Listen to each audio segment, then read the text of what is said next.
Brad Shields' parents defend his switch from All Blacks to England. Brad Shields' family have bitten their tongue for too long.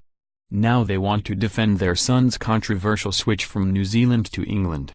On Saturday the back rower became the 1,399th player to play for England, coming on as a 36th-minute substitute at lock for Nick Isiekwe. That Shields has been parachuted in without playing a minute on these shores has angered some. Much has been written about the 27-year-old, the to and fro surrounding his release, and his choice to change allegiance. His parents, Nigel and Danielle, have kept their counsel, but now want to set the record straight. It's hard to read about it, his mother, 56, exclusively tells Sportsmail. I defy anyone in any career who has an opportunity and a dream like this not to choose the path that would give them that. It happens in any career, in any sport. There's lot of people born in different countries who end up representing an adopted country. Bradley did not pick himself. The selectors in England saw something in Bradley that they wanted or needed in their team, and the selectors in New Zealand didn't pick him. That is their prerogative. It is what it is. A typically to-the-point rebuttal from honest Kiwi folk. Here's Dad, 54-year-old Nigel. He may have opened up a can of worms but he certainly didn't plan it. He has been mature, kept his dignity, and kept the moral high ground if there was one. He was caught between a rock and a hard place. Bradley is not going to gloat, that's for sure. I can understand a little bit of frustration on the English side, Danielle adds. It's not his bug to bear if he got chosen and someone else didn't. And the Shields want everyone to know one thing. Despite reports to the contrary, he never turned down the All Blacks as he was never offered a place in their squad recently.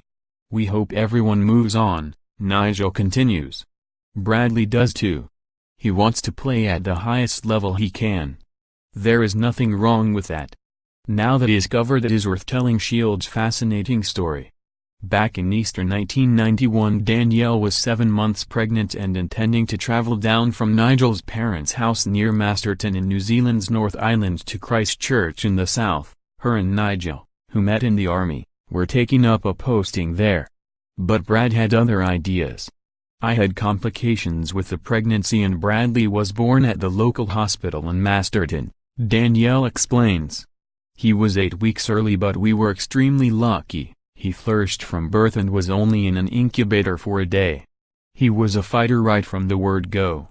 At the start of Bradley's life he weighed 4.5 pounds, and now he's 17.5 stone. Laughs Nigel. So how did that transformation happen? It must have been the meat pie sandwiches. Chuckles Dad. And his mother's nachos. Shields owes his new career to his parents. In 1964 Danielle's family upped sticks from Rochford, Essex to New Zealand. Her father was a quantity surveyor who saw an opportunity as a 10-pound pom. In 1966, Nigel's family moved from Hull too, his dad an aeronautical engineer. Both left England when 2 years old. Whiz forward 40 years and there is Brad, a 14-year-old playing for to college first 15, 3 years up. He had learned his favorite sport near the Waiouru military camp, 2,500 feet up in the hills near Mount Rapu, playing barefoot rugby in the freezing cold. Nigel remembers returning from a tour of Cambodia to a 2-year-old Shields. The first thing he said to me was, "Do you play rugby?" Nigel recalls. He was tossing a ball around. I said, "Yep, course I do mate." All of our kids were given every opportunity to explore and try out different sports. They are good at them. Younger brother Nicholas, 25, will represent New Zealand in the World Beach Handball Championships in Russia this summer. Sister Stacy, 29, is sporty too and cousins Beth Ross and Catherine Shields are rowers. The former will compete for New Zealand and Bulgaria at the World Championships and the latter is at Utah College and a 3-time U.S. national champion.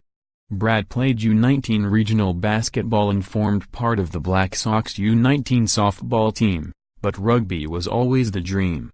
Soon he was a Hurricane in Wellington, following in the footsteps of All Black heroes Jerry Collins, Christian Cullen and Tanan Umaga. In 2012 he was invited to join the World Champions. Nigel recollects the Mother's Day dinner Brad interrupted, and wants to correct the story from the local paper at the time. It said luckily Shields is allowed to read his texts at the dinner table, says Nigel. Well, Shields isn't allowed to read his texts at the dinner table. But he did and gave me a nudge. I said, "Put your phone away, Bradley," but he said no. Have a look at this. We broke the family rules to read the text. It was from the manager of the All Blacks saying congratulations, we want you in the camp. He was a bit nervous as he was only 21 at the time but thought wow. It was the first time we didn't see him eat. The dream was not realized. In retrospect the camp was a sliding doors moment. Sam Cane, now the All Blacks' new Richie McCaw figure, twisted Shields' knee in a training ground tackle and he was crocked for 8 months. 4 years later Shields was recalled, but not selected to play.